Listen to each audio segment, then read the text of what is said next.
開心你就可以願意即係同大家分享下啲留學嘅心得啦。咁或者介唔介意介紹下自己先呢？我叫馬永欣啦。我係讀到中五程度，跟住就過咗澳洲 Sydney，咁就入到 Macquarie 嘅 SIBT， 跟住而家即將會入 Macquarie University Year 2。我直入2年班啦，而家已經。你喺嗰邊讀咗幾耐啊1年零8個月。OK，咁其實最初點解你會選擇去澳洲讀書呢？因為中五成績唔理想，升唔到中六啦。咁跟住本來諗住 repeat 嘅，但係就屋企人唔贊成，咁所以就決定去送我去外國咁。咁點解屋企人唔贊成呢？其實當時我咧就咁樣諗，即係話如果你喺香港讀咧就嘥時間啦，二來咧就香港嗰啲即係嗰啲學位少啊，你唔夠人競爭㗎嘛，係咪先？咁我話諗住你去外國咧就容易即係升到大學咯，我嘅心態即係機會會多啲。係啦，機會大啲咯。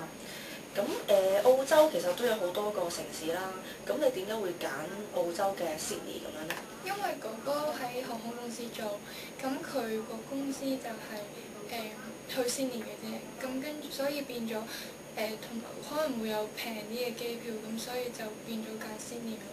同埋 Sydney 嘅話比較平啲，屋企可以負擔得到咯。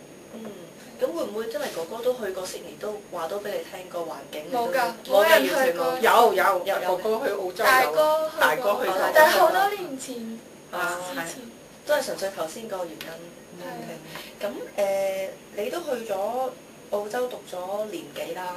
咁其實你覺得澳洲同香港讀書嘅各方面有冇啲咩分別咁樣？澳洲就係其實大家都係讀8科嘅，咁但係我覺得澳洲就分開嚟讀咯，咁即係一個學期讀4科咁樣，我覺得舒服啲咯，同埋唔使一次過讀晒8科，你都記唔到咁多嘢，咁你反而分開嚟讀，即係吸收同埋明白會易啲咯。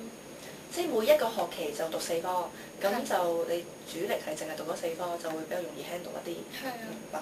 咁你覺得頭先你講咗讀書嗰個方式啦，咁但係你覺得嗰邊嘅上堂模式啊、讀書風氣啊各方面，或者有冇啲咩課活動啊咁樣會同香港唔同？嗰邊始終你出得外國都唔想嘥屋企人錢，都會俾心機啲讀書，同埋嗰邊返學時間係自由啲、鬆啲咯，所以變咗香港好緊迫㗎，你返學之後又要補習，變咗你成個好攰，你根本其實。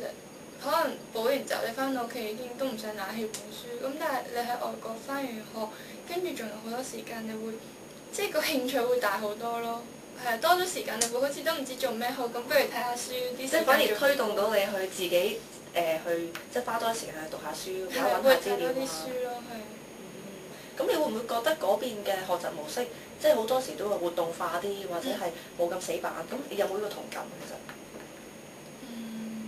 有嘅應該。都會嘅，即係香港真係你會問老師嘅，好重要嘅問題就係香港冇時間俾你問，佢都即刻走咗，你都唔知去邊度揾佢，所以即係去教員室，但係通常你都唔會即係咁想去教員室話，咁但係嗰度佢 lecture 係會即係有啲時間俾你問，你放 break 嘅時候佢都會 stay 喺度，咁所以變咗我會真係問咯，即係有時上堂跟唔切唔明嗰一 part 我就會走過去問，跟住佢又會教翻你。反而嗰度你就會願意去主動去學習咯，係嘛？係啊，即係會去問翻老師唔明嘅嘢咯。但係喺香港都冇咁嘅時間俾你問，你見完佢講完，跟住都要走，佢都要去下一堂，你都揾唔到佢。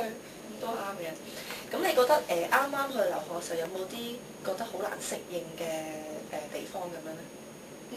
冇咗屋企人咯，自己一個適應。第1個月咧覺得有思鄉病啦，同埋咧又覺得。好似掛住屋企咯咁樣，我覺得佢心態。因為初初未識到咁多朋友，咁始終都係自己一個，同埋自己一個去到澳洲乜都唔知，乜都唔識。